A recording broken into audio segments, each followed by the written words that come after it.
This is an NBC News special report.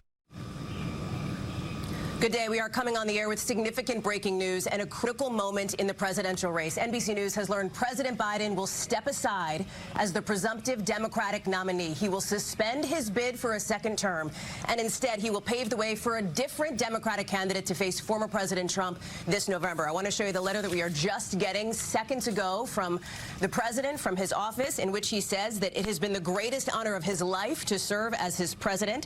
He goes on to say, while it has been my intention to seek re-election, he says, I believe it is in the best interest of my party and the country for me to stand down and to focus solely on fulfilling my duties as president for the remainder of my term. The news comes after Wednesday's announcement by the White House that President Biden has COVID, and with growing calls by Democrats now, dozens of them publicly, who have suggested that President Biden should, in fact, withdraw from the race. So this is the news that we have here on a Sunday afternoon. It is a stunning and historic development, but it is not altogether unexpected based on the reporting from NBC News. Remember that President Biden has struck a defiant tone ever since those calls began after his debate performance several weeks ago widely panned as disastrous. You now have a number of House Democrats and, as of today, 3 senators who are suggesting that President Biden should, in fact, step off the ticket, and it appears as though he has, in fact, made that decision to do so. He says that he will speak to the nation later this week in more detail about his decision. He goes on to say that he expresses his deepest gratitude to all of those who have worked so hard to see him reelected. And importantly, he goes on to thank Vice President Kamala Harris for being an extraordinary partner in all this work, again, thanking the American people for the faith and trust that they have placed in him. So a couple of questions answered here and a couple of questions still ahead. First of all, there was a question that if President Biden stepped off the ticket, would he also, in fact, resign from the presidency? He is making clear in this letter that he will not do that. But there's a big question remaining, which is, what happens next? What happens next now to the Democratic ticket? There had been some calls, some questions for example, an open mini primary perhaps before the convention that is set to happen next month in Chicago. There had also been a question of whether Kamala Harris should now take the top of the ticket. She is the one who would inherit essentially the infrastructure, the campaign money, the campaign cash, the war chest that the Biden-Harris ticket has accumulated. Keep in mind, again, this is a stunning turnaround considering the president has promised time and time again to stay in this race, even struggling, of course, to face off against Mr. Trump during that first presidential debate. So we are working to get our reporters up and ready to go here because, again, a significant development in this presidential race. The president goes on to say in this letter, I believe today what I always have, that there is nothing America can't do when we do it together. We just have to remember we are the United States of America. As for the other side of the ticket, we are out now to the Trump campaign for their response. And over the course of the last several weeks, there has been a notable shift in the way that Republicans and the Trump team have responded to the possibility that President Biden could, in fact, come off the ticket. Initially, it was to cast President Biden as the only one, as the inevitable candidate for the Democrats here. But over the course of maybe the last week or so, there has been a notable difference in tone where Republicans are now suggesting that whoever is at the top of the Democratic ticket, they intend to essentially lash the Biden agenda to that person, whether it is Vice President Kamala Harris or whether it is somebody else, in fact. So again, just to reset here for a second, significant news here as President Biden says he will step out of this race. Ali Rafa is live for us at the White House now. Ali, I want to turn to you. Excuse me, she's at Rehoboth because that is where President Biden has been convalescing, recovering from COVID, essentially, Ali.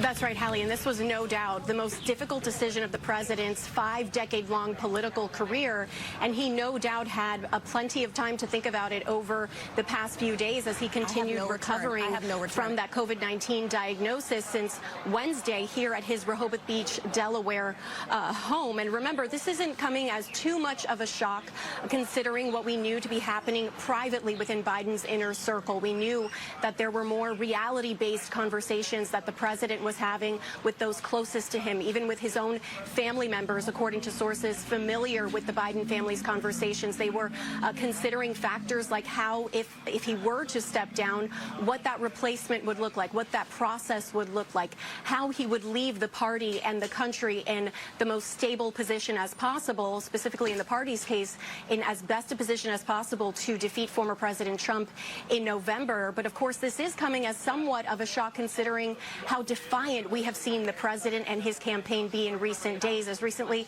as yesterday, they were talking about fundraisers that the president would continue planning to host at the end of the month. One of them with David Letterman in Massachusetts, another in Chicago around the Democratic National Convention. And of course, the president has said that the only things that would make him reconsider staying in this race would be the Lord Almighty or a medical condition. But again, we know that the conversations he was having in recent days were more reality-based, more around the polling and the evidence showing that he was not able to defeat former President Trump in a head-to-head matchup in November. And as you mentioned, Hallie, the question really now is what happens next? Where does this all go next? Notably absent from this letter from the president announcing he was stepping down from this race is an official full-throated endorsement of his Vice President Kamala Harris. And there is even disagreement within the Democratic Party over whether she would be the best person to replace him at the top of the Democratic ticket. You're seeing some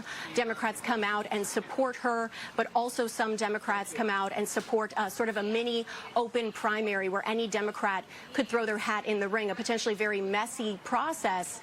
And so the president in this letter says he will speak to the nation later this week. Presumably we could hear from him as far as what happens next and who he plans to support in that address that he plans to deliver later this week. But of course, all of this putting more of a spotlight on this already extremely tight timeline that the Democrats have to rally around their replacement, their nominee. We have the delegates planning to vote in a virtual roll call the first week of August. And of course, in mid-August is the Democrats' National Convention. So all of this really putting a spotlight on that tight timeline. And all of this really began with that poor debate performance from President Biden on June 27th against former President Trump. And that's where we saw really the floodgates open with more and more Democratic lawmakers coming out and calling for the president to pass the torch to Vice President Kamala Harris or other Democrats who may be interested in throwing their hat in the ring. Hallie. The other piece of this, Allie, it wasn't simply elected members of Congress who had been frustrated, more than 30 of them suggesting that President Biden should step aside. They had been concerned about not only the prospects for the White House come November, but also those key down-ballot races, control of the Senate and control of the House. It was also, however, donors, with NBC News reporting concerns that money was beginning to dry up going to the Biden campaign until and unless the president were to take the very step that he has taken now in just the last 10 minutes or so. Talk us through that piece of it, the building pressure on this campaign for the president to do exactly what he is now announcing today that he will do, and that is withdraw from the 2024 ticket.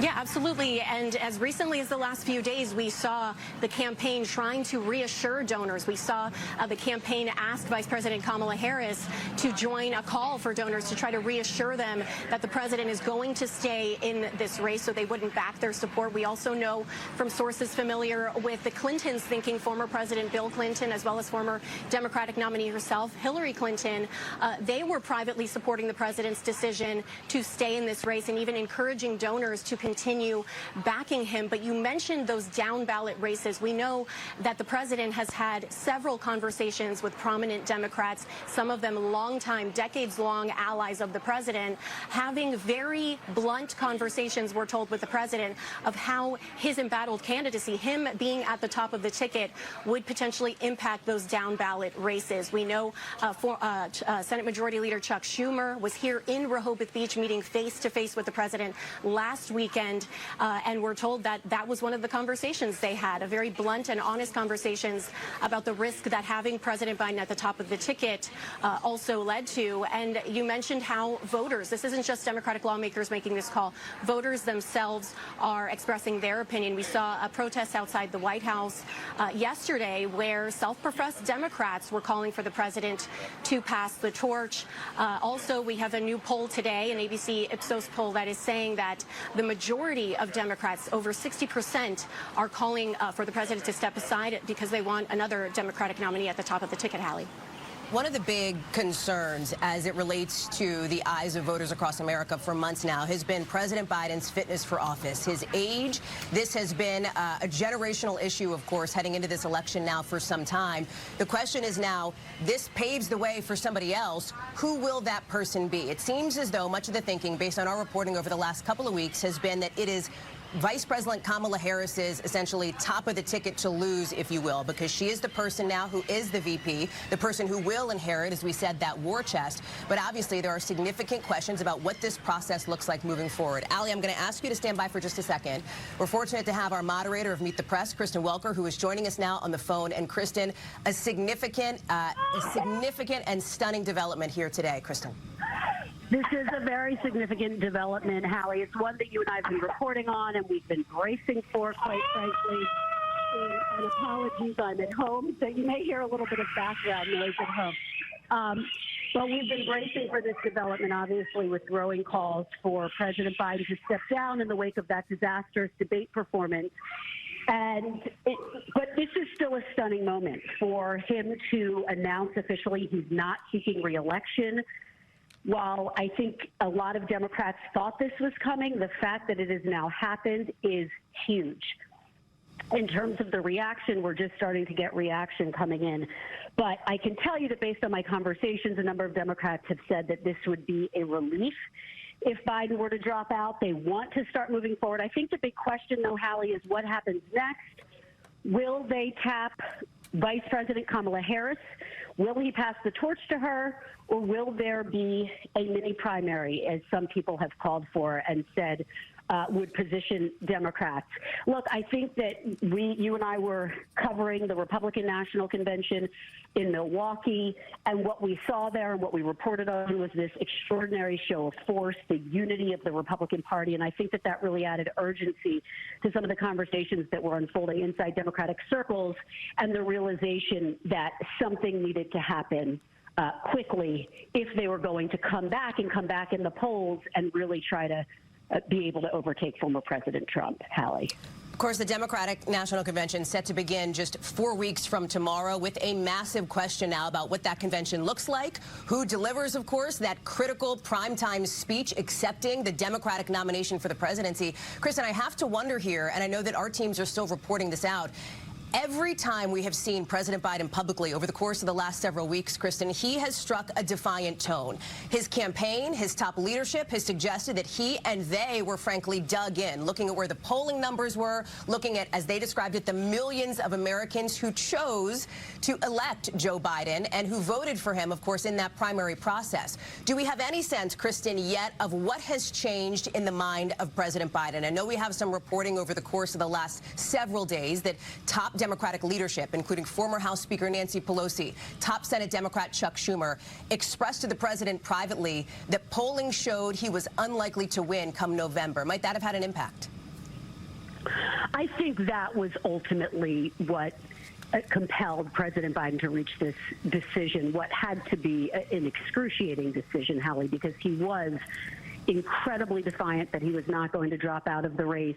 But you're absolutely right. The fact that there seemed to be this coordinated effort by Democratic leadership, Nancy Pelosi, Hakeem Jeffries, Chuck Schumer, frankly, former President Obama expressing concerns privately about the state of his candidacy, and all of that pressure, plus the reality check. He was shown really difficult polling nationally in key battleground states that suggested he wouldn't be able to win. Kristen, I'm sorry to interrupt you. I'm sorry to interrupt you, Kristen, but we have some other breaking news here as we're talking about this question of what's next. President Biden is now endorsing his vice president, Kamala Harris, to be the nominee of the Democratic Party this year. I want to read now what the president says himself. In a post on X, formerly known as Twitter, he says he reiterates he's decided not to accept the nomination and to focus his energies on his duties as president for the remainder of his term. He goes on to say that his first decision as the party nominee in 2020 was to pick Kamala Harris as my vice president. He says, and it's been the best decision I've made. Today, he says, I want to offer my full support and endorsement for Kamala to be the nominee of our party this year. He concludes by saying, and again, this is President Biden saying, Democrats, it's time to come together and beat Trump. Let's do this. So, Kristen, we now have our moderator of Meet the Press joining us on the phone. We now have a real answer now to the question that we've had ever since this news broke that President Biden is withdrawing from this race. He is endorsing Kamala Harris to take the top of the ticket. What does the process look like from here? She obviously now would have to suggest or select, I should say, a running mate, Kristen, which is another process that will have to unfold over the course of the next couple of weeks before the Democratic convention. That's right, and it's our understanding that the vice president had actually started that process, Hallie, and this is not a surprise. Again, this moment is stunning when you take a step back and really think about what is unfolding, and yet this is where we believed this was heading if and when President Biden did make that ultimate decision to drop out of the race. There was so much pressure on him from within the party to choose Kamala Harris, to endorse Kamala Harris as his vice president, because think about the backlash had he not done this. I think there's also an urgency to have an answer to the question, who will replace him at the top of the ticket, and just a deep concern that if there were to be a so-called mini primary, that would ultimately expend a lot of time, a lot of resources that the party just does not think it has at this point. So again, Hallie, not overwhelmingly surprising that he is endorsing Vice President Kamala Harris. And again, she has started the process of looking for a potential running mate, undoubtedly looking at a number of governors all across this country. But again, just a really stunning moment that the President of the United States has now officially announced he's not seeking re-election and is passing the torch, as those protesters yesterday outside of the White House had urged him to do, to pass the torch. He has now done that, Hallie. One of the questions, of course, Kristen, is does this put Democrats in a better position against former President Trump, in a relatively equal position as if it were President Biden on the ticket? When you look at some of the polling, there are some surveys, some numbers that suggest that the vice president polls slightly better than President Biden did against former President Trump. But there's some polling that suggests it's fairly even here. So there's a real question mark, of course, moving forward as to what this means politically for Democrats come November, Kristen. There is a big question mark, but I think you hit the nail on the head. Look, she's competitive with him. And that's what I think President Biden wanted to see before he made that official decision to pass the torch, as it were, to his vice president. He wanted to see that she's competitive, and the polls suggest she is very competitive. And look, I've been talking to Democrats who say this is a moment in which she can be reintroduced to the country, not just on the campaign trail, but also when you think about it, the convention. Hallie, think about the convention that you and I just covered in Milwaukee. All of that attention will now be foisted upon the vice president as she prepares to take the mantle of the Democratic nomination. So I think that that is an opportunity, and the Democratic Party believes that is a potential strength and could help them in the polls and with some of those undecided, moderate, independent voters who are going to be so critical in November. And by the way, the Trump campaign has already set its sights on the vice president. They've already started doing their own opposition research to lay out the case against her, Hallie. Kristen Welker, thank you so much. I'm going to ask you to stay close to your phone for just a second, and I want to remind people what has happened now over the course of the last extraordinary 30 minutes here, with weeks now of pressure growing publicly on President Biden to withdraw from the Democratic ticket, to withdraw from the 2024 race. He is announcing this afternoon that he will, in fact, do so. In a letter that is just out from the president, he begins by talking about the great progress as a nation that he believes the country has made over the last 3.5 years, ticking through accomplishments as he sees it on the economy, on gun safety, on the judiciary, on climate legislation. But then he says, it has been the greatest honor of my life to serve as your president. While it has been my intention to seek re-election, President Biden says, he goes on to write, I believe it is in the best interest of my party and the country for me to stand down and to focus solely on fulfilling my duties as president for the remainder of my term. We do expect to hear from President Biden at some point later this week, publicly on camera, about this significant decision. I want to get to Kelly O'Donnell, who's live for us on the White House North Lawn. And Kelly, remember, President Biden just came down with COVID not too long ago. He has been recovering at his home in Rehoboth Beach, Delaware. Perhaps, Kelly, with family members, with the First Lady, people who have enormous influence on his thinking and on his thought process, as we have reported here at NBC News. Talk us through that aspect of it. Well, based on all of our reporting and our observations over time with covering the president, what we certainly know is that he has a close circle of advisors, some of whom have been with him in Rehoboth Beach during this time of convalescence with COVID, something many Americans have had multiple times and understand what that is like, and family around him, key family members. Among his closest advisors has always been the First Lady, Dr. Jill Biden, his sister, Valerie Biden Owens, and key family members like his son, Hunter Biden. We don't know exactly the timeline of how all of this came together, but we know that clearly the president had wanted to continue. He also was hearing the voices from within his own party. To be the president running for re-election, you are, in fact, the standard bearer of that party.